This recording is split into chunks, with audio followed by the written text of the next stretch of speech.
Hey, what's going on, everybody? This is Joe with JAC Baseball Collector coming back at you with another video. It is Tuesday night right now, a couple days before opening day, and by the time I post this and you watch it, it will be opening day. So I figured what better way to kick off opening day than with a little bit of Topps flagship. So we got 2021 Series 1 here. This is the second retail box that I purchased. I've had it sitting in my queue for a while to open on up. There's, I believe, I can't remember off the top of my head, I think maybe 24 16 card gravity packs in here. So as I've mentioned in some of my past videos, I've opted for a bunch of retail and flagship this year instead of going hobby, just given the prices and your hit odds. So let's get into that today as a nice little celebration of 2021 opening day, because I know that if you guys are like me at all, I just cannot wait for the baseball season to get started. Want to address one thing though really quickly. Don't forget to enter into my 50 subscriber giveaway. I've already got a lot of interest. A lot of people have left comments. I've gone up maybe 10 or so subs since I posted that on Tuesday. So thank you guys again for the support. And what's up for grabs is these two Derek Jeter Project 2020 cards. So I will link to that giveaway video in the description below. And you have until probably about mid next week to get in on that. So definitely check it out. Definitely comment, leave a way to get in contact with you, and you'll be entered. You'll be entered to win these two. So definitely check that out. But without further ado, let's get into this 2021 box. I've already opened up one of these. Did pretty well. I think I pulled a few nice parallels out of there. I think the parallel odds are just as good, if not slightly better than hobby. I've only pulled one SP that was actually out of a mega box, not out of one of these. I'm just going to get this off to the side, get these packs off to the side. I did pull, Buster Posey SP, but that was out of a mega box, like I said. So let's see if we can luck up, beat the odds here, and pull something pretty nice. Get my little box cutter down, and let's get it started. So, everyone's seen a lot of Series 1 already, so I'll be, pretty much flying through the base for the most part. We'll check out some of the nice rookies if we come across one, see if we get any nice parallels, any nice inserts. There's a nice Ronald Acuna in the 52 design. There's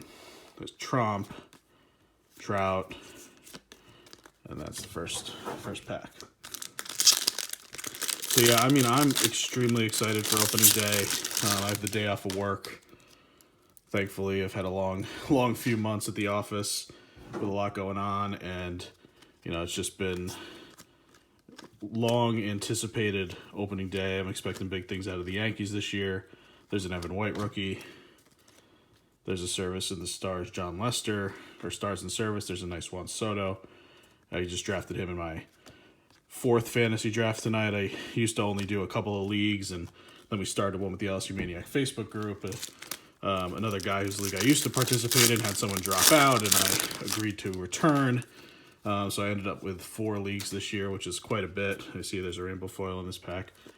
But yeah, I had 5th overall, and then I ended up with Soto tonight, which was pretty nice. So there's Luis Garcia, nice rookie. Here's a home run challenge of Vladdy Jr. Very nice. He's looking a little thick in that picture, but he's looking nice and slim going into this year, so expecting big things out of him.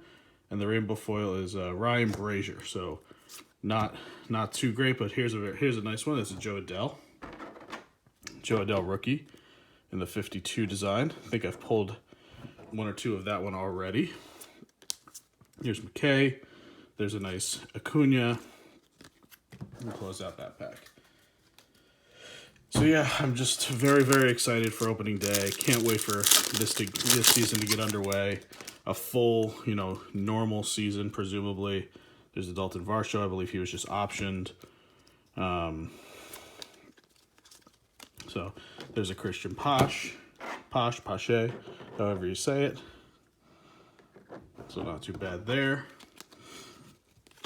But yeah, as I was saying, I have big hopes for the Yanks this year. There's a very nice Fernando Tatis in the 86 throwback. Nice Bryce Harper in the 52. But I've had some big hopes for there's Soto. big hopes for the Yanks the past few years. They just haven't been able to get over the hump. But if this team can just stay healthy, you know, between Judge and Stanton, and even the pitching's looked pretty good, even after Cole in the spring, I think those guys could have a big year. But there's Trout. There are a few teams in the AL, I think, that could really compete.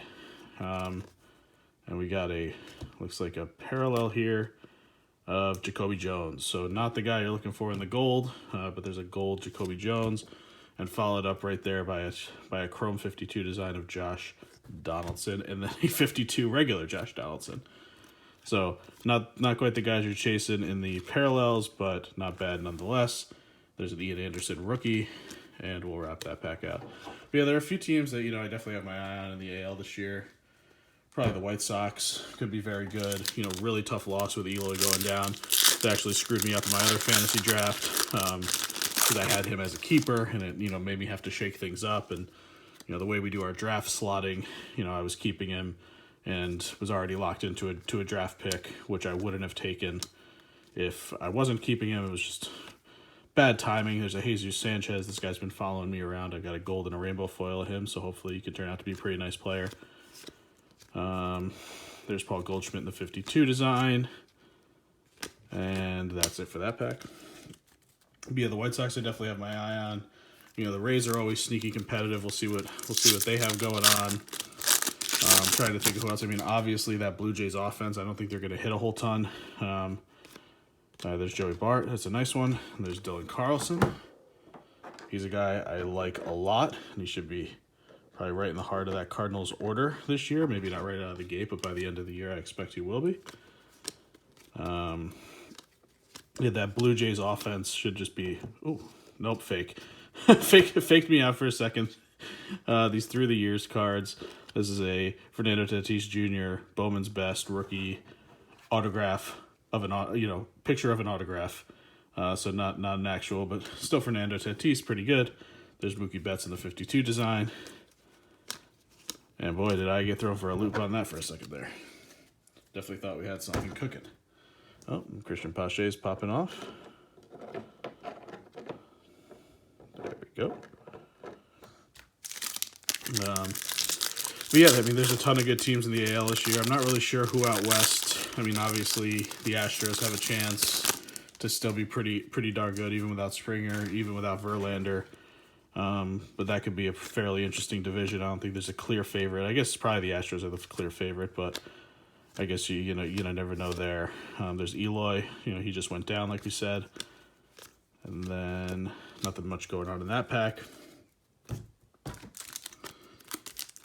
As far as the National League goes, you know, I think the Nationals with, you know, this guy right here, the cover athlete, Juan Soto, are going to be very, very good. I'm trying to think of who else. That's Bo Burrows. Voit, he just went down for the Yanks with a meniscus tear. Hopefully he only misses a month or so, but, you know, who knows? The Yankees are very cryptic about injuries, generally. There's Shohei, who's been having Shohei, there you go, 52 and 86, having an absolutely monster spring. You know, maybe this could finally be the year that the Angels put it together and have a playoff team. You know, Mike Trout's been in the league for, 10 years now? Yeah, just about 10 years, and, you know, barely ever been to the playoffs. He's the best player in baseball. You know, maybe not the best right anymore. You know, between Soto and Acuna and Betts and others, there's actually an argument now, unlike in, you know, past years where Trout was a clear-cut number one. But I do see a numbered out. You see that numbered out of 199 coming up right there. So we'll shift that to the back.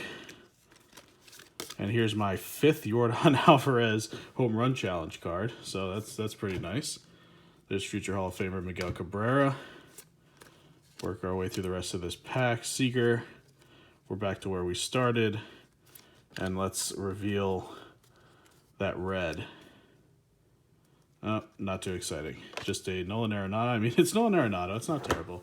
Actually, you know, I saw the Rockies and thought the worst. But, you know, now with the Cardinals, this would have been a really, really nice card in his Cardinals uniform. But that's a red ice, numbered to 199, Nolan Arenado. So, you know, these retail boxes, you definitely end up getting a solid amount of parallels, at least compared to hobby where you do get some, but the odds are just as long. It's just you're not going to get necessarily a relic or an auto in these packs. And in hobby, most of the time you're going to be getting 80-90% of the time. There's Patino, he's pretty good.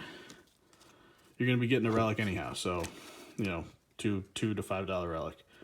There's a nice Roberto Clemente, a Cody Ballinger who needs a big bounce back year. I think, I was reading some stuff that some folks don't really like the way he's revamped his swing. Might leave him with a big hole there, but, we'll see because he's a super, super talented guy. I actually remember watching his father play, Cody Ballinger, back when he was with the Yankees. He was kind of like a super utility guy. Didn't have much of a major league career. There's Jimenez. He should be batting leadoff for the Indians now. There's Nicky Madrigal. He's a good one. There's Alec Baum. Very nice. We get him thrown up in the background. So we're hitting all the big rookies. I mean, that's kind of what you expect with a big box with a lot of packs like this. You expect to basically hit the entire, set. There's a JD Martinez in the 52. And Dane Dunning, who actually just picked on one of my fantasy teams as well. I think he's with Texas now. But, Madrigal's actually another guy talking about that White Sox team who, you expect big things out of. He's probably going to be one of these guys who hits over 300, but hits like 2 homers. He's not going to have much power. He's a little tiny guy. Some people have called him like a, poor man's Pedroia, but, he seems to be a very nice player who a lot of folks like. And there's a nice Nolan Ryan. Shout out to LSU Maniac on that one. And then there's the man we were just talking about, Mike Trout, his 10 years in the league. Could we finally get him into the playoffs and to make a nice little run? He's definitely the face of baseball, but he's stuck out on the West Coast. I'm just going to shift this camera over slightly to get Nolan into the picture a little bit better. He's stuck out there on the West Coast. Not as many people get to watch him. And he's on a team that just, doesn't perform. It's just really unfortunate. But between him and Ohtani and Rendon, now you'd hope that they can, put a little something together out there. So, we'll see if that comes through. There's Bobby Dahlbeck. Very nice one. Probably going to be off camera here, but I'll throw him up there anyhow. And I'm dropping him. Hope I don't dig him up. He's a guy having a monster spring. And he is stuck off camera because the Nolan is a landscape. And then there's Joe Adell. We'll put him over himself. But yeah, Dahlbeck's having a monster spring. Oh, and there you go. Look at that. A Gleyber Torres relic, unnumbered. So just as good as hobby. So there's a pretty nice Gleyber Torres. I'm gonna shift him right here in front of Christian Pache. So that's a nice little. I'm gonna take Pache down then. That's a nice little PC hit for me. Being a Yankee, tiny little piece of the road jersey, the gray. This just does not want to stay up there, does it? There we go. So yeah, very nice relic hit there. There's a Blake Snell in the 52, and then we'll work through the rest of this. Nothing too much else going on there. But yeah, I want to get back to talking about Trout for a minute. I saw something the other day on, there's I think a post by, it was the MLB or MLB Network or ESPN or somebody. Nice Tyler Stevenson, by the way, about Trout and just kind of saying, and there's Casey Mize and Sixto. They always come back to back. I like both of them quite a bit.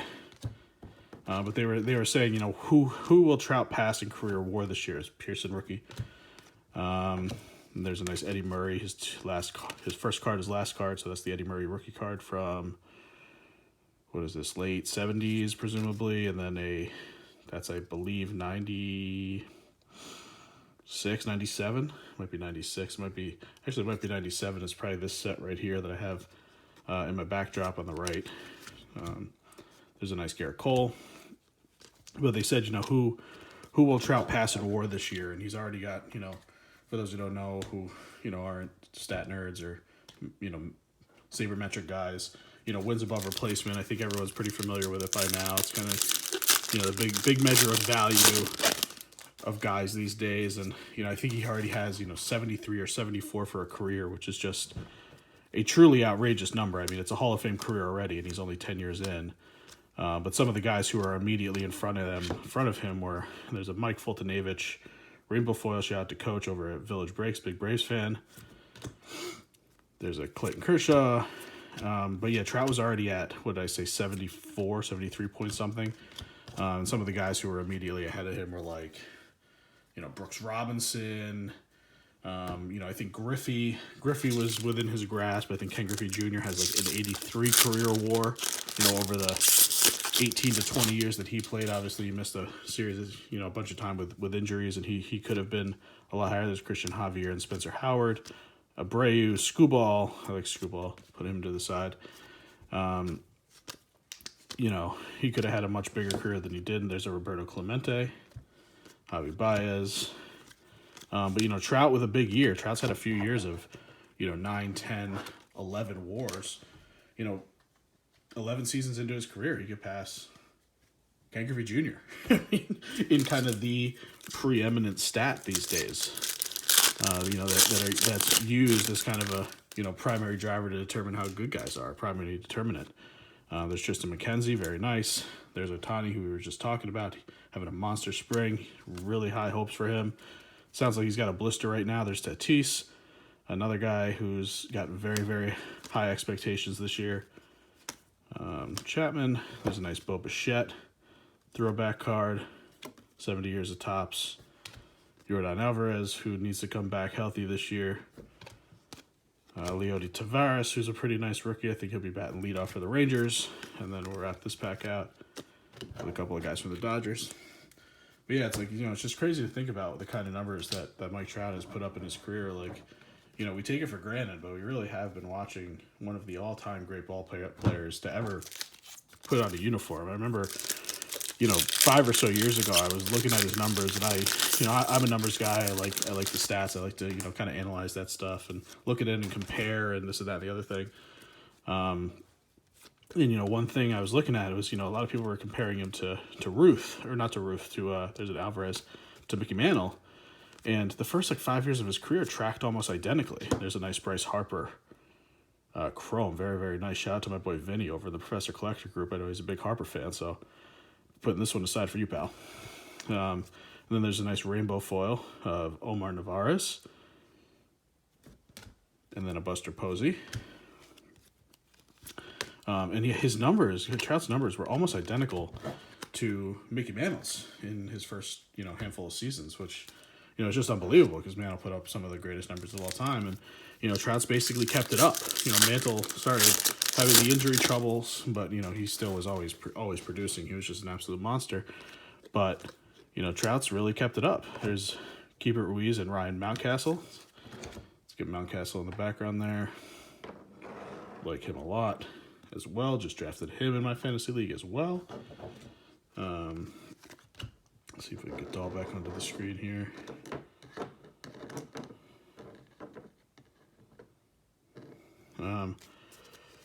So, I really do have pretty high hopes, and there's a nice Andres Jimenez rookie and a nice Joey Bart rookie in the throwback designs. Ramos, There's a nice Lou Bob Cup card. And Lindor. So, like I said, we'll see. We'll see if, Trout and Ohtani and all those guys can get over the hump. If that's not a lineup that I would like to see in the postseason as an American League team fan, but, their pitching isn't exactly great. It's maybe outside of Ohtani, but, Dylan Bundy maybe can have another decent year. There's a nice Nate Pearson. But we'll see. You can't forget about this guy. Granted, he's at the end of his rope. This is probably the last year of his career. But yeah, Albert Pujols, one of the all-time great hitters. He might have a little bit of power left in that bat, even though he basically has no legs left. We'll see, how many home runs he ends up with. It's unfortunate, a lot of these guys, he batted 330 or 320 or whatever it was for his entire career, but then, they just fall off in the second half of their career, and then their career average ends up dropping below 200. There's a nice die cut of Hank Aaron, a Josh Bell, and another Josh Bell. But yeah, these guys who are just kind of the all-time great hitters, they have very high averages. They end up dropping below 300 just because they're so kind of, putrid the last, 7, or so years of their career, and that, Pujols has been a victim of that. He's been batting, 240 or worse for a bunch of years in a row, and he was a guy who was well over 300 for his career, and now I think he's around 298 or 297. I mean, Mantle was another one of these guys, actually, who suffered from that. There's an Arenado. There's a Brady Singer, nice rookie.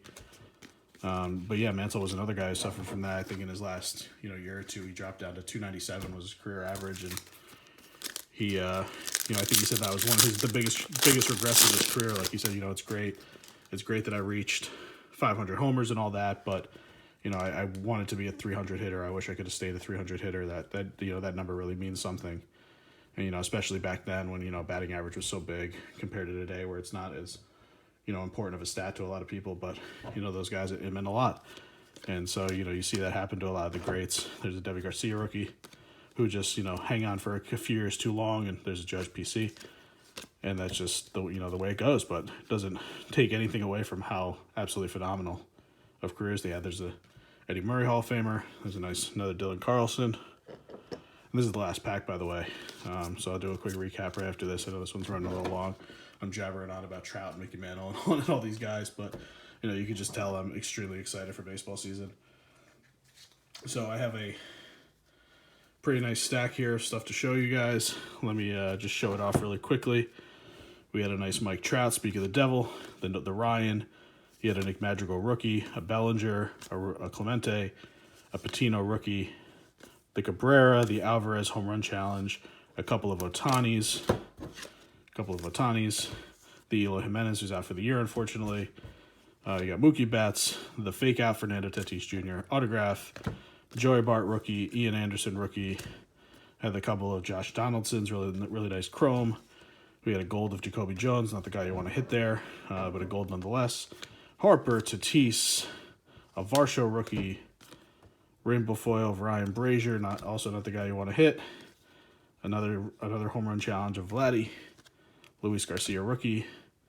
We got the Soto, you got the John Lester, Evan White rookie card, Acuna Jr., and you just saw the Eddie Murray, Deivi Garcia from my Yanks, who just got optioned, but I expect he'll be up with the team before long. He's just too good not to be.